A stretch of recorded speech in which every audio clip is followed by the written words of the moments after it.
Hello dear students, welcome to your own English class education mantra में, जहाँ मिलता है आपको बेस्ट नॉलेज। तो डियर स्टूडेंट्स, पिछले क्लास में यानी कि पिछले ट्रांसलेशन के क्लास में हम लोगों ने बात किया था एडजेक्टिव क्लास का। काफ़ी अच्छे एग्जांपल्स भी हम लोगों ने देखे, बेहतर रहा। आई थिंक आप लोगों को अच्छे से समझ में भी आया होगा। तो हम लोग अपने उसी जो क्लाज हम लोगों का ट्रांसलेशन में जो क्लाज चैप्टर चल रहा था, पहले हम लोगों ने बात किया था नाउन क्लाज के बारे में, फिर पिछला जो क्लास था वो एडजेक्टिव क्लाज के बारे में था। तो ठीक उसी क्रम में हम लोग आगे की ओर बढ़ते रहेंगे, एक एक टॉपिक को हम लोग ट्रांसलेट करना सीखते जाएंगे। ठीक है, ये जो भी आप ट्रांसलेशन सीख रहे हो, नाउन क्लाज हो या एडजेक्टिव क्लाज हो या एडवर्ब क्लाज है, आपके लिए ज़रूरी इसलिए भी है कि जब आप कॉम्प्लेक्स सेंटेंस बनाने लगेंगे तो इन्हीं का यूज करना पड़ेगा। तो वो रूल्स बताते समय क्या होगा कि आपको सुविधा होगी समझने में कि चलिए अगर जो नहीं रूल्स से आ रहा है तो कम से कम ट्रांसलेशन से ही सीख लें इसको। ठीक है, जैसे भी सीखना है, सीखना ही तो है, सीख लेंगे तभी आप यूज़ कर पाएंगे। तो डियर स्टूडेंट्स, मैंने कहा कि आज हम लोगों का टॉपिक है ट्रांसलेशन, और ट्रांसलेशन में क्या, एडवर्ब क्लास। तो सबसे पहले हम लोग बात करते हैं एडवर्ब क्लास की। तो आप लोग जानते हैं कि एडवर्ब होता क्या है। तो एडवर्ब मैंने पिछले क्लास में भी आप लोगों को बताया होगा, और एक बार मैंने इसको बताया था कि इसमें सिंपल सेंटेंस में जब मैंने कहा था कि एडवर्ब तथा एडवर्बियल फ्रेज का प्रयोग करके हम लोग सिंपल सेंटेंस बना सकते हैं, तो मैंने कहा था कि एडवर्ब वो होता है जो नाउन, प्रोनाउन और इंटरजेक्शन को छोड़ के अन्य सभी शब्दों की विशेषता बताए। और जब एडवर्ब वो काम करेगा तो श्योर है कि एडवर्ब क्लाज भी वही काम करेगा। ठीक है, एडवर्ब क्लाज भी वही काम करेगा। अब बात ये आती है कि एडवर्ब क्लाज कहेंगे किसको, तो सीधे ये समझ लीजिए, एक लाइन में अगर कहे तो कह सकते हैं यह वह क्लाज है जो एडवर्ब का काम करता है। ठीक है, यह वह क्लाज है जो काम किसका करेगा, एडवर्ब का। अब एडवर्ब का काम अगर वास्तविक में देखा जाए तो ये वास्तव में काम क्या करते हैं। हम लोग जानते हैं कि एडवर्ब कई तरह के हैं। ठीक है, तो जितने प्रकार के हैं उतने इनके काम हो जाएंगे। जैसे हम लोग कहते हैं क्या, एडवर्ब जो होता है यह बात करता है किसके बारे में, टाइम के बारे में। ठीक है, यह बात करता है प्लेस के बारे में, यह बात करता है रीजन के बारे में, यह बात करता है मैनर के बारे में, यह बात करता है कॉन्ट्रास्ट के बारे में, यह बात करता है कंपैरिजन के बारे में।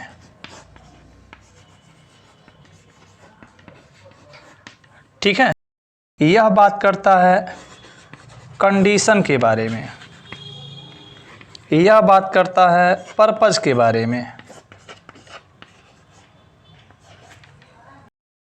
तो ठीक है, ये सब हमारे एडवर्ब्स है जो काम करते हैं।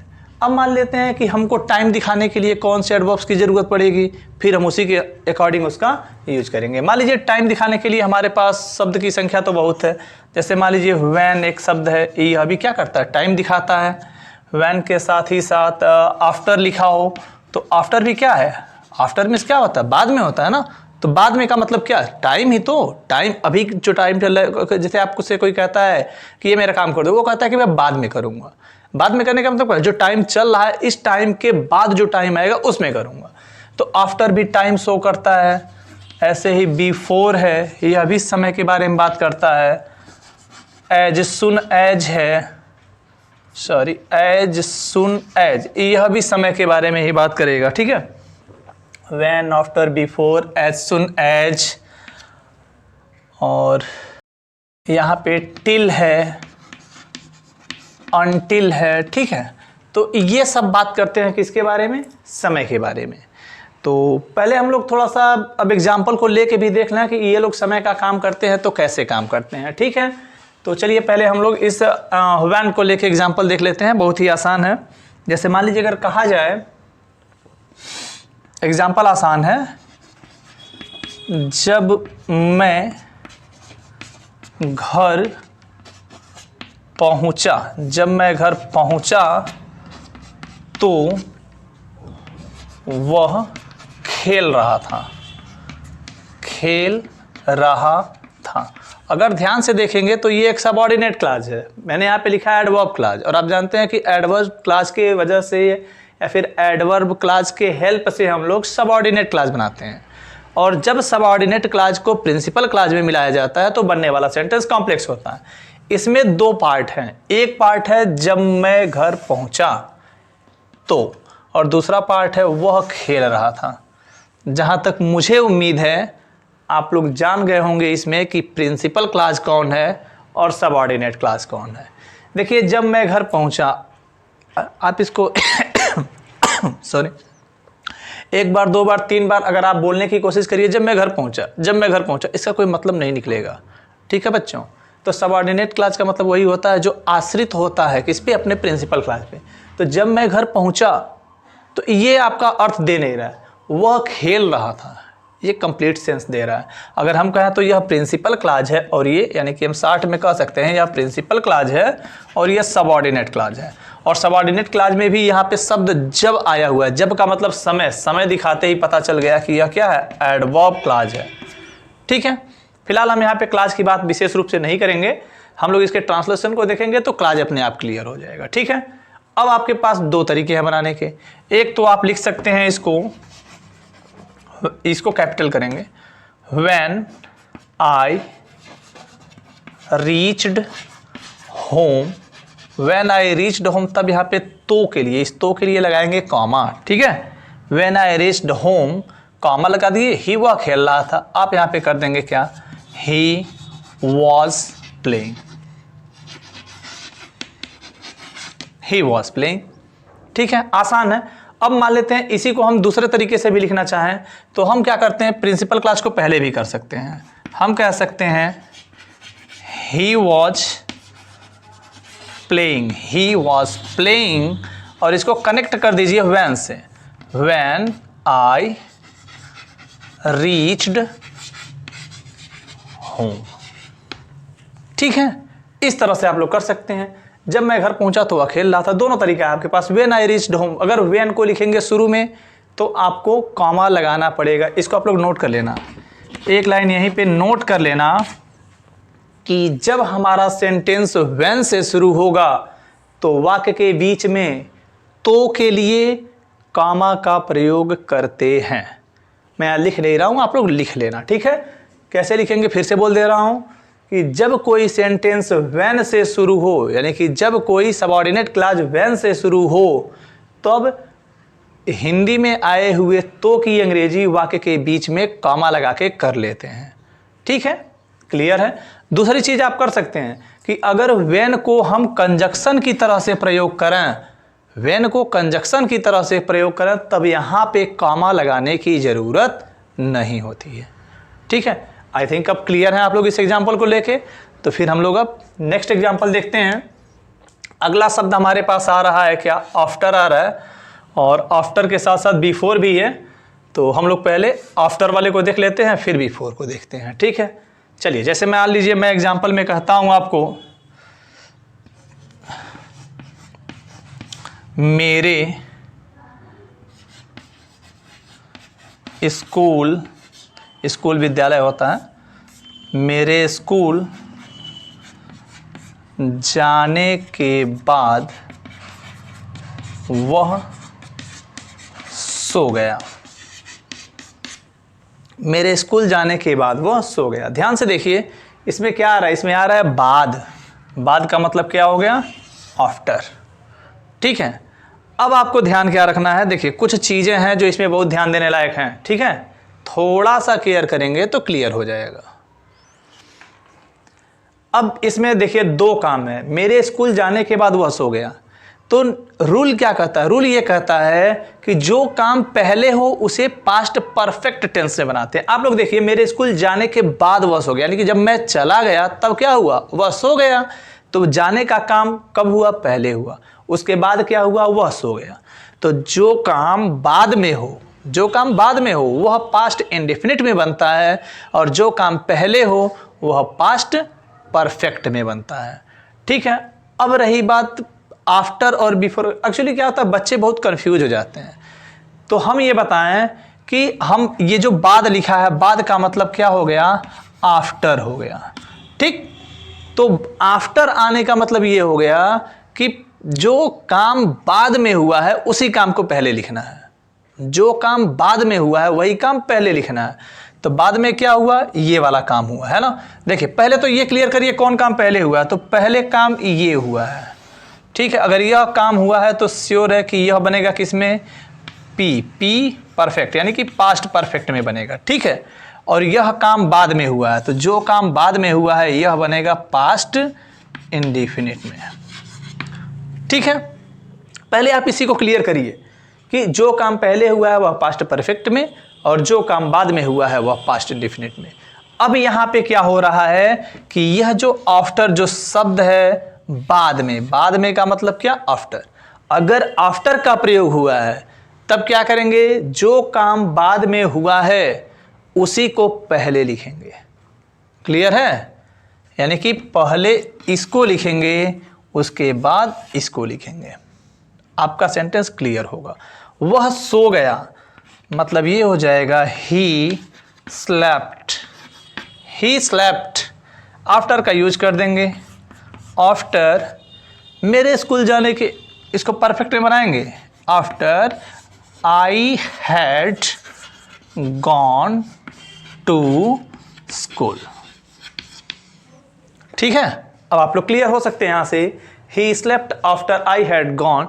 अब देखिए ये बना है किसमें, पास्ट इंडेफिनिट टेंस में, और ये वाला किसमें बना है, पास्ट परफेक्ट टेंस में। ये है पी आई मतलब पास्ट इंडेफिनिट, और ये है पी मतलब पास्ट परफेक्ट टेंस, ठीक है।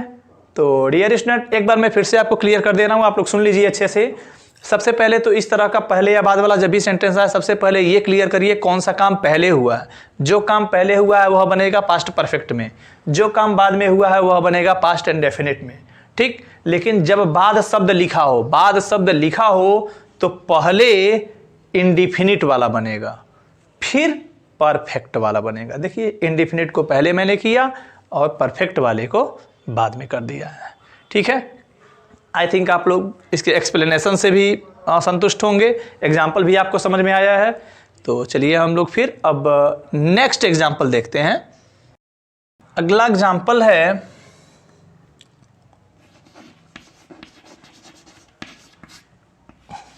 उसके आने से पहले मैंने पत्र लिख लिया था। ध्यान से देखिए आप लोग, जैसा कि मैं अभी जस्ट आपसे मैंने क्या कहा कि एक काम पहले होता है और दूसरा काम बाद में। उसके आने से पहले यानी कि अभी वह आया नहीं था, उसके पहले ही क्या हुआ, मैंने पत्र लिख लिया था, यानी यह वाला काम हुआ है पहले, ठीक। यानी ये हो गया पास्ट परफेक्ट। और दूसरा वाला जो काम है ये वाला हो गया पास्ट इंडेफिनिट, ठीक। अगर एक पास्ट परफेक्ट हो गया एक पास्ट इंडेफिनिट हो गया, इसमें क्या है, उसमें आफ्टर आया था यानी बाद में आया था और इसमें पहले आया है। तो अंतर ये होगा, अगर बिफोर यानी कि पहले शब्द आया हो तो पहले परफेक्ट को लिखा जाएगा। फिर से सुनिए, एक काम पहले हुआ है, ये काम बाद में हुआ है और शब्द आया है पहले। तो जब पहले शब्द आया हो तो पहले पास्ट परफेक्ट को लिखेंगे, उसके बाद पास्ट इंडेफिनिट को। क्लियर है। तो पास्ट परफेक्ट को पहले अगर लिखा जाए तो हो जाएगा I had written letter before he came, ठीक है। उसके आने से पहले मैंने पत्र लिख लिया था, यानी कि I had written letter before he came.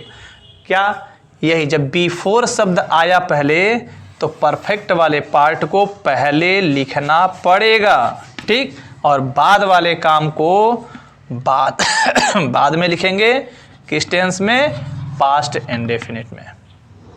Okay dear students, I think ये आप लोग क्लियर हो चुके हैं। व्हेन आफ्टर बिफोर हो गया। चलिए अगला एग्जाम्पल हम लोग उठाते हैं किससे, एज सुन एज से। ठीक है, देखते हैं एज सुन एज क्या कहता है। एज सुन एज इसका मतलब होता है ज्यों ही। चलिए एग्जाम्पल देखते हैं। देखिए जैसे मान लेते हैं एग्जाम्पल है, ज्यों ही उसने मुझे देखा वह भागने लगा। ठीक है, तो इसको जब हम लोग ट्रांसलेट करेंगे तो ज्यों ही या इसी का दूसरा शब्द होता है जैसे ही। जैसे ही, ठीक है, ज्यों ही या जैसे ही दोनों का मतलब एक ही है। जैसे ही उसने मुझे देखा वह भागने लगा। ठीक, अब इसको हम लोग जब ट्रांसलेट करेंगे तो इसी का यूज करेंगे, एज सुन एज का। इसी का मतलब होता है ज्यों ही। तो इसको ट्रांसलेट करते समय हो जाएगा एज सुन एज उसने मुझे देखा। कौन सा टेंस है, पास्ट एंड डेफिनिट टेंस है। एज सुन एज ही सा मी, जैसे ही उसने मुझे देखा, यानी एज सुन एज ही सा मी। अब यहाँ पे लगा दीजिए कॉमा, वह भागने लगा, यानी ये हो जाएगा ही बिगेन टू रन। ठीक है, कितना आसान है। ज्यों ही उसने मुझे देखा वह भागने लगा। एज सुन एज ही सा मी ही बिगेन टू रन। ठीक है, आई थिंक एग्जाम्पल दोनों ये भी क्लियर है। तो फिर हम लोग आगे बढ़ते हैं, अगले एग्जाम्पल को लेके देखते हैं। ओके, अगला एग्जाम्पल हम लोग उठाते हैं टिल को। देखते हैं एक एग्जाम्पल छोटा सा बस ले लेते हैं। टिल मीन्स होता है जब तक की। ठीक है, ऐसा उसका सेंस आता है। मान लेते हैं एग्जाम्पल है, जब तक कि मैं आऊं तुम प्रतीक्षा करो। ये सेंटेंस है। आर में हम इसी सेंटेंस को कैसे कह सकते हैं, कह सकते हैं मेरे आने तक तुम प्रतीक्षा करो। ठीक है, दोनों सेंटेंस एक ही है, आप लोग कंफ्यूज ना होना। तो मेरे आने तक तुम प्रतीक्षा करो, ध्यान से देखेंगे तो आपको एक प्रिंसिपल और एक सबऑर्डिनेट दिखाई देगा। एक है प्रतीक्षा करो और दूसरा कहता है मेरे आने तक। आप लोग खुद ही क्लियर हैं, है ना। मेरे आने तक, मेरे आने तक, ठीक, मेरे आने तक क्या मतलब, मेरे आने तक यहीं तक है और ये वाला इसमें शामिल है। मेरे आने तक इसका कोई मतलब ही नहीं है, यही है सबऑर्डिनेट क्लास, यही है एडवर्ब क्लास। ठीक है, तुम प्रतीक्षा करो, भाई ये क्लियर है, ये एकदम क्लियर है, ये एक सेंटेंस है, ऐसा होता है। तो ये हमारा क्या है, ये है हमारा सबऑर्डिनेट क्लास। सबऑर्डिनेट में भी कौन सा, एडवर्ब क्लास। और ये हो गया हमारा प्रिंसिपल क्लास। ठीक है, लिखते समय क्या करेंगे, पहले हम लोग, ओह सॉरी, ये है सबऑर्डिनेट क्लास और ये है हमारा प्रिंसिपल क्लास। ओके, तो प्रिंसिपल क्लास को हम लोग क्या करेंगे, लिख लेंगे पहले तुम प्रतीक्षा करो। तुम प्रतीक्षा करने का मतलब हो गया इंपेरेटिव सेंटेंस, और इंपेरेटिव सेंटेंस में सब्जेक्ट यू छिपा रहता है, उसका प्रयोग नहीं करते हैं। ठीक है, अब क्या बचा, वेट। वेट का मतलब क्या, प्रतीक्षा करो, यू नहीं आता है। ठीक है, आप लोग हमेशा याद रखिए कि जब भी कोई इंपेरेटिव सेंटेंस लिखना हो तो तुम की अंग्रेजी यू लिखी नहीं जाती है, उसमें छुपा रहता है। तो ये हो गया वेट। ठीक है, कब तक, till I come, present indefinite. जब तक मैं आऊं या जब तक मैं आता हूं तुम प्रतीक्षा करो, या मेरे आने तक तुम प्रतीक्षा करो। ठीक है, वेट टिल आई कम, है ना जी, एकदम आसान है, बिल्कुल भी इसमें परेशान होने की जरूरत नहीं है। आई थिंक ज़्यादा एग्जाम्पल हो गया, क्लास लंबी होने लगेगी। ठीक है, आप लोग समझ गए होंगे, बाकी एग्जाम्पल आप लोग खुद से करना। अब हम लोग आगे बढ़ेंगे तो दूसरे एग्जाम्पल को लेके चले, दूसरे टॉपिक को यानी कि प्लेस वाले को लेके चलेंगे। ठीक है, तो प्लेस वाले में भी हम लोग बात कर लेते हैं। ठीक है, हाँ, तो डियर स्टूडेंट्स, प्लेस वाले में हमारे पास दो शब्द हैं, एक है वेयर और दूसरा है वेयर एवर, ठीक है। वेयर मीन्स हो जाएगा जहां और वेयर एवर मीन्स जहां कहीं। अब इसका एग्जाम्पल हम लोग देखते हैं यहां पे।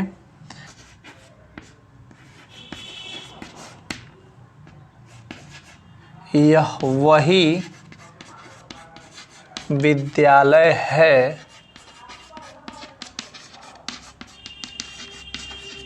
जहां मैं पढ़ता था। यह वही विद्यालय है जहां मैं पढ़ता था, ठीक है। अब हम लोग क्या करेंगे, देखेंगे दो सेंटेंस है। यह वही विद्यालय है, ठीक, और मैं पढ़ता था। कनेक्ट करने के लिए क्या आया है, जहां, ठीक है। तो जहां आया है तो जहां का मतलब वेयर लिख देंगे, ठीक है। कैसे करेंगे, देखिए प्रिंसिपल क्लास और सबऑर्डिनेट क्लास पहचान लिए होंगे। यह प्रिंसिपल क्लास है और ये एक सबऑर्डिनेट क्लास है। तो हम लोग क्या करेंगे, इसको अगर लिखना चाहें तो लिखेंगे this is the school, this is the school where I studied. Second form, जहां मैं अध्ययन करता था। This is the school where, इसी से कनेक्ट कर दिए, ठीक है। This is the school where I studied. एक तो ये हो गया। अब दूसरा, अगर हम लोग वेयर एवर का यूज करना चाहें तो मैंने कहा ना जहां कहीं, ऐसा आना चाहिए। जैसे सेंटेंस हो जाएगा, नेहरू जी जहां कहीं गए उनका सम्मान सम्मान किया गया, ठीक है। ध्यान से देखेंगे, इसमें क्या आया, जहां कहीं। अभी क्या क्लियर किए हैं कि यहाँ पे वेयर एवर आया हुआ है, उसी का यूज करेंगे। नेहरू जी जहां कहीं गए उनका सम्मान किया गया। ध्यान से देखेंगे, उनका सम्मान किया गया एक पार्ट है और नेहरू जी जहां कहीं गए एक पार्ट है। देख के क्लियर तो हो ही गए होंगे। इसका अर्थ पूरा नहीं निकल रहा है, इसीलिए ये क्या है, एससी है, सबऑर्डिनेट क्लास। सबऑर्डिनेट क्लास में भी एडवर्ब क्लास, ठीक है। और इसका पूरा का पूरा सेंस निकल रहा है, उनका सम्मान किया गया। भाई एक पूरा कंप्लीट सेंटेंस है ये, लेकिन ये पूरा कंप्लीट सेंटेंस नहीं है। नेहरू जी जहां कहीं गए, मैं जहां कहीं गया, कुछ तो जोड़ना पड़ेगा ना, बिना जोड़े इसका अर्थ क्लियर नहीं हो सकता। तो ये है हमारा प्रिंसिपल क्लास, ठीक है। अब हम लोग क्या कहेंगे, इसको ट्रांसलेट करते समय कैसे करेंगे, सबसे पहले सॉरी, अब चूंकि इसमें सम्मान करने वाला कौन है, कोई नहीं है। सेंटेंस को पढ़िए, नेहरू जी जहां कहीं गए उनका सम्मान किया गया। तो भाई इस सेंटेंस को देख के बताइए, बता सकते हैं क्या, नहीं बता पाएंगे। इसमें उनका सम्मान किसने किया, कहाँ लिखा है, कहीं लिखा ही नहीं है। सब्जेक्ट नहीं है, मतलब सेंटेंस पैसिव वॉइस में उनका सम्मान किया गया। करने वाला कौन था पता नहीं है, यानी सब्जेक्ट ही नहीं है। बाकी उनका ऑब्जेक्ट दिया हुआ है, यानी हम कह सकते हैं इसको, इसी को ऑब्जेक्ट बना देते हैं। ये हो जाएगा, Nehru ji was welcomed. Nehru ji was welcomed, यानी नेहरू जी का सम्मान किया गया। कहाँ, wherever, wherever he went, ठीक है। Nehru ji was welcomed wherever he went. बड़े आराम से आप लोग समझ सकते हैं इसको। तो डियर स्टूडेंट्स, ये रहा एग्जाम्पल आपके प्लेस का। आगे बढ़ते हैं तो हम लोगों के पास आएगा रीजन। फिर रीजन बताने के लिए जो शब्द हैं उनका और सेंटेंस दे के मैं एग्जाम्पल लेके देख लेता हूं ताकि क्लियर हो जाएं आप लोग, ओके। हाँ, तो डियर स्टूडेंट्स, इस रीजन को दिखाने के लिए हमारे पास तीन शब्द हैं, बिकॉज, सिंस और एज, ठीक है। बिकॉज, सिंस और एज कैसे बनता है, बिकॉज का यूज आप जानते हैं। बिकॉज का मतलब क्या होता है, क्योंकि, ठीक है। जैसे मान लेते हैं हमारे पास एग्जाम्पल है, तो कह सकते हैं वह विद्यालय नहीं गया क्योंकि वह क्या हुआ, वह बीमार था, ठीक है। वह विद्यालय नहीं गया क्योंकि वह बीमार था। अब हम लोग इसको जब ट्रांसलेट करेंगे तो क्या कहेंगे, यह देख लीजिए, वह विद्यालय नहीं गया, ठीक है। ठीक, एक पार्ट हो गया, क्योंकि वह बीमार था, है ना। दो पार्ट आपके पास मिल गए, आप लोग इसको ट्रांसलेट करेंगे तो क्या हो जाएगा, he did not went to school, he did not went to school. अब आ गया क्योंकि, क्योंकि का इंग्लिश हो जाएगा because he was sick, because he was sick. तो आप देख रहे हैं ना यहाँ पे बिकॉज, बिकॉज क्या कर रहा है, यहाँ पे एक कनेक्टिंग वर्ड बन जा रहा है, कंजक्शन की तरह से दो सेंटेंस को आपस में जोड़ दे रहा है, और ये बता रहा है क्या, रीजन, कारण बता रहा है। विद्यालय न जाने का कारण क्या था, वह बीमार था, इसी कारण को बताया जा रहा है। तो कारण बताने के लिए हम लोग बिकॉज का यूज कर सकते हैं, ठीक है। तो फिर अगला एग्जाम्पल देखते हैं। एग्जाम्पल है, चूंकि हल्कू के पास पैसे नहीं थे, चूंकि हल्कू के पास पैसे नहीं थे, कमा लगा देंगे, वह कंबल न खरीद सका, ठीक है। चूंकि हल्कू के पास पैसे नहीं थे, वह कंबल न खरीद सका। अब यहाँ पे जो सिंस ये शब्द आ रहा है चूंकि, चूंकि का इंग्लिश हो जाएगा सिंस, यहाँ पे लिख सकते हैं क्या, सब्जेक्ट हो जाएगा Halku, since Halku had no money. ध्यान से देख लीजिए, हल्कू के पास पैसे नहीं थे, या कोई टेंस नहीं है, ये सीधे क्या है, हैड का प्रयोग है, हैड का प्रयोग किया गया है। तो since Halku had no money, comma लगा देंगे, वह कंबल न खरीद सका, ये कुड का यूज है। He could not buy blanket, ठीक है। Since Halku had no money, comma लगा देंगे, he could not buy blanket, ठीक है। आसान है सेंटेंस, इसमें कोई दिक्कत नहीं है। इसी सेंटेंस को हम लोग चाहें तो एज से लिख सकते हैं। कैसे, देखिए कैसे, ये कह सकता है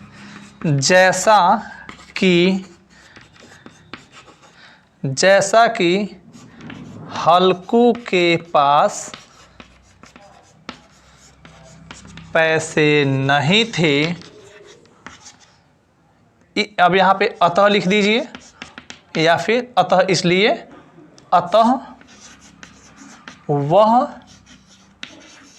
कंबल न खरीद सका, खरीद सका।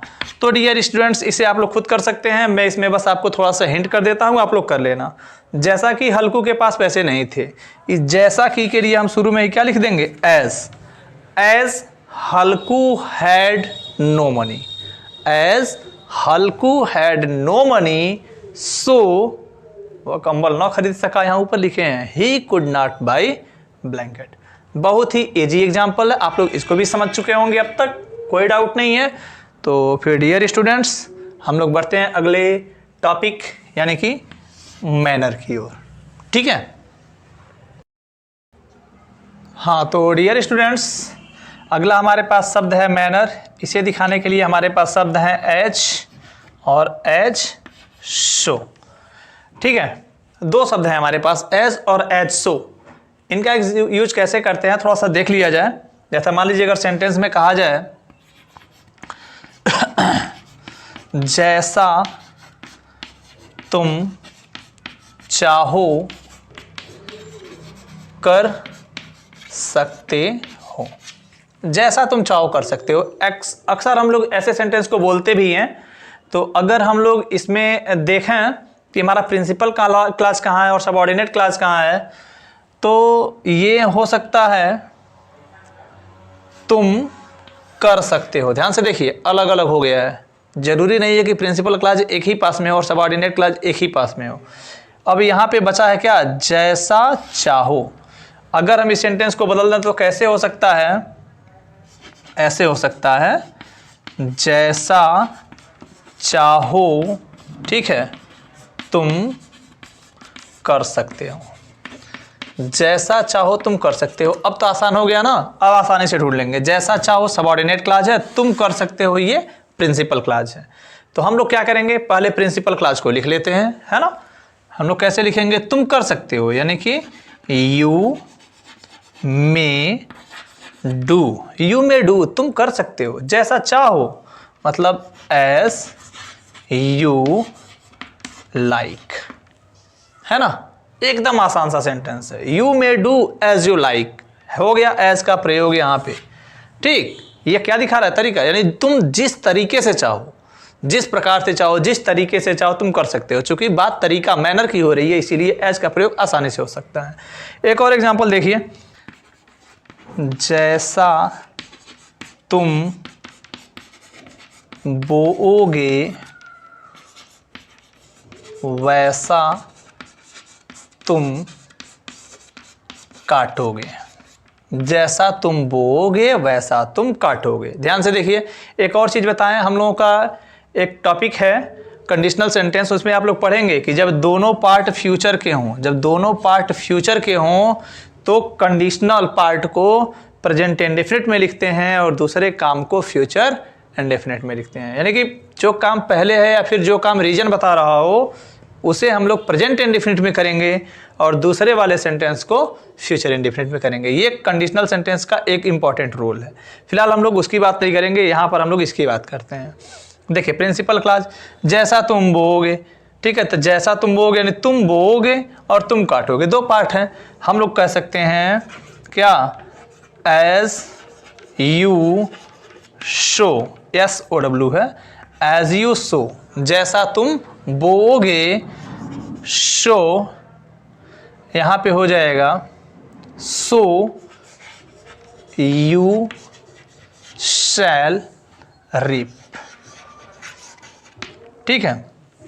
एज यू सो, जैसा तुम बोओगे, सो माने वैसा ही, सो मीन्स वैसा ही, यू शैल रीप। अब आप लोग कहेंगे कि यू के साथ तो भी लाना चाहिए, लेकिन याद रखिए जहाँ पे कन्फर्मेशन हो, डिटर्मिनेशन हो, दृढ़ इच्छा हो, ठीक है, तब हम लोग क्या करते हैं, आई और वी के साथ विल का प्रयोग करते हैं, बाकी सभी सब्जेक्ट के साथ सेल लगा देते हैं। इसीलिए यहाँ पे यू के साथ सेल का प्रयोग हुआ है, ठीक है। तो as you sow, so you shall reap, आसान है, समझ गए होंगे। ये मैनर था। मैनर के बाद अगला टॉपिक हम लोग लेते हैं कॉन्ट्रास्ट को, ठीक है। इस कॉन्ट्रास्ट को देखते हैं। तो डियर स्टूडेंट्स, इस कॉन्ट्रास्ट का यूज करते समय ध्यान रखिए, आपके पास दो शब्द हैं, एक शब्द है दो और दूसरा है ऑल दो, दो और ऑल दो। और इन दोनों शब्द का यूज जब करेंगे तो सेंटेंस के बीच में आते आते एट लगाना पड़ता है, ठीक है। कंट्रास्ट का मतलब क्या होता है, कंट्रास्ट का मतलब होता है विरोध होना। जब विरोध होता है तब हम लोग इसका यूज करते हैं। विरोध का मतलब ऐसा नहीं कि अटैक, ठीक, थोड़ा बहुत विरोध होने लगे तो फिर हम लोग कंट्रास्ट यूज कर लेते हैं। सेंटेंस देखिए, जल्दी समझेंगे। जैसे मान लेते हैं सेंटेंस है, यद्यपि वह गरीब है, यद्यपि वह गरीब है फिर भी ईमानदार है, ठीक है। यद्यपि वह गरीब है फिर भी ईमानदार है। अब क्या करेंगे, यहाँ जो यद्यपि आया है इस यद्यपि के लिए हम लोग दो का प्रयोग करेंगे, ठीक है। दो लिखेंगे फिर या ऑल दो, कोई भी एक लिख सकते हैं आप, ज़्यादा डिफरेंस नहीं है दोनों में, ठीक है।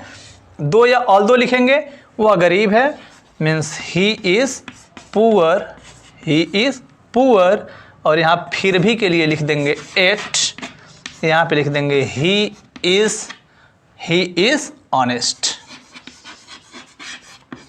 ठीक है। ये भी एग्जाम्पल क्लियर है। अब एक चीज़ आपको बताएं कि अगर यहाँ से इस एट को हटा दिया जाए, केवल कॉमा लगा दिया जाए, तब यह सेंटेंस कंपाउंड हो जाएगा। प्रेजेंट टाइम में एट लगा हुआ है, यह कॉम्प्लेक्स सेंटेंस है, केवल एट को हटा के यहाँ पे कॉमा लगा दिया जाए तो यह सेंटेंस कंपाउंड हो जाएगा, ठीक है। कंपाउंड में कौन सा, उसमें एक आता है ना वो एडवर्जेटिव कंजक्शन का प्रयोग करके, ठीक है। तो ये कॉन्ट्रास्ट हो गया। तो डियर स्टूडेंट्स, अभी देखिए हमारे पास काफ़ी टाइम इसमें टॉपिक बचे हुए हैं, ठीक है। अभी यहाँ पे 3 और दिखाई दे रहा है, और भी एक दो हैं जिसमें से क्या है, एक कॉन्सेशन करके आता है, एक सपोजिशन भी करके आता है, ठीक है। तो डियर स्टूडेंट्स क्या हो रहा है ना कि आज की क्लास थोड़ा काफ़ी लंबी जा रही है, ठीक है। अभी हम लोग देखिए केवल टाइम, प्लेस, रीज़न, मैनर और कंट्रास्ट 5 चीज़ों को देख पाए हैं, बाकी अभी और भी चीज़ें बची हुई हैं। क्लास लंबा जा रहा है, इसीलिए मैं सोच रहा हूँ कि इसको यहीं पे बंद करता हूँ। बाकी चीज़ों को फिर हम लोग इसका नेक्स्ट पार्ट भी लेकर आएंगे, ठीक है, क्योंकि एक पार्ट में लेके चलना थोड़ा सा डिफ़िकल्ट है और समय का अभाव भी है। तो आज इस क्लास को, इस टॉपिक को यहीं पे हम लोग स्टॉप करते हैं। बाकी जो यहाँ पे देखिए नीचे की ये जो चीज़ें बची हुई हैं, कंपैरिजन बचा है, कंडीशन बचा है, पर्पज है, और यहाँ पे आपका कॉन्सेशन है और सपोजिशन है। तो डियर स्टूडेंट्स, ये जो टॉपिक्स बचे हुए हैं इनको लेकर आएंगे हम लोग अपने मैं लेकर आऊँगा अपने अगले क्लास में। आप लोग इस क्लास को देखिए, समझिए, कुछ क्वेरीज हों तो पूछिए, बस नॉलेज को गेन करिए, और क्या कहा जा सकता है, ठीक है। बाकी चीज़ों को हम लोग नेक्स्ट क्लास में डिस्कस करेंगे। तो आज के लिए बस इतना ही। तब तक के लिए enjoy your day, be happy, be healthy. Thank you to watch this video.